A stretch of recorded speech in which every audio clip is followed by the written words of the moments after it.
raise the level so that, you know, if they're not high enough, they get, please enter password. So if you ever see that showing up, then the password is danger. So, you know, once they're comfortable and we're sure that they're not going to just go delete things, well then we can raise their level and they won't get that password all the time. Anyway.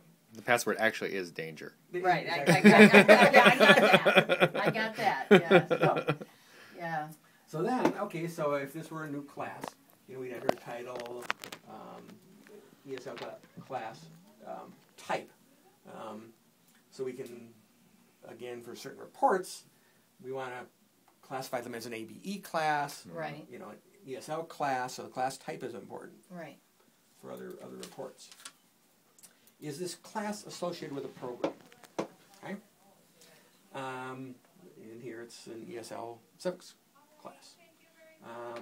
So that if we're doing some program reporting, okay, we've got that. And start date's important, end date kind of less important, but still as well. Now this next section where you see add hours and hour type, we're saying for this class, the default is people will get adult education hours. Well, really, we should be changing this now to ELL hours as the default. So when we automatically give them some hours for attending, the hour type that they get is, I get an ELL hour.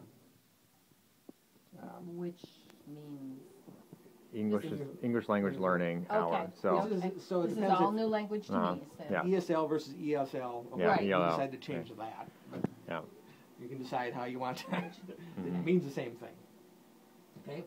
Yeah. And it defaults to, say, 1 hour. It's a 1 hour class. I don't know what it is. Right? That's obviously not right.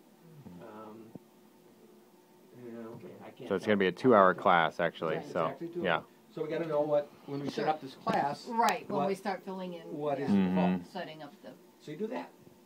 There is a second row here that they could get automatically assigned 2 different hour types.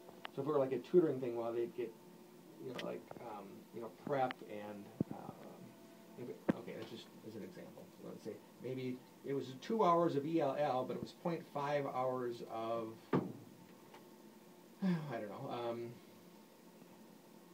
assessment or something. So for any session that you're going to add session, they could have hours. You know, when we say add these number of hours to everybody that attended that class, they could have 2 different types. Most of the time it's just 1, so you leave this as, you know, don't add. So if we even left that like that, it wouldn't add that 0.5. But just to not confuse things, we can take that out. So it gives you some flexibility on adding.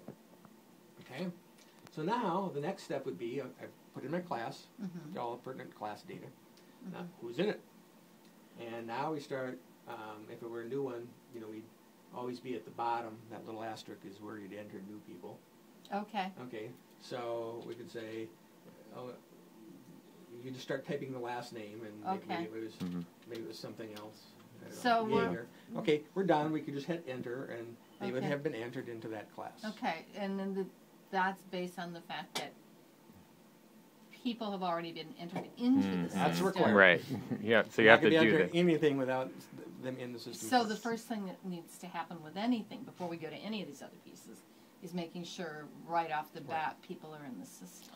Right. And I even say even people coming in that are interested, why not capture them? So basically we have a personal data form, we call it a PDF, where we collect all that data on people and then we enter it into the system. And then we'll assign them to whatever program they happen to be in. Right, and that's okay. She showed me a little bit here. Yeah. And there's the main, you know, individual entry thing. Sure. Again, with some green and purple. And, you know, using the photos, I think is a wonderful idea. You guys are ahead of a lot of others. And we'll go through that, but anyway. So they have to be in the system first. Okay. Before you can select them there. Sure, okay. So I'm going to take that one out because, you know, it's fake data. And I hit escape twice. Did you see what... This is a data entry thing. See the little pencil there? That means you're editing that field. Well, we could hit undo, you know, and it takes it out. Or you press escape, and that is the same as like, okay, stop like an doing Excel form, okay. Yeah, you know, just don't enter that. Okay. Now, if we did actually enter them, Okay. I think that person did get entered. That Abdul was not in there before. I think. we can find it easily enough.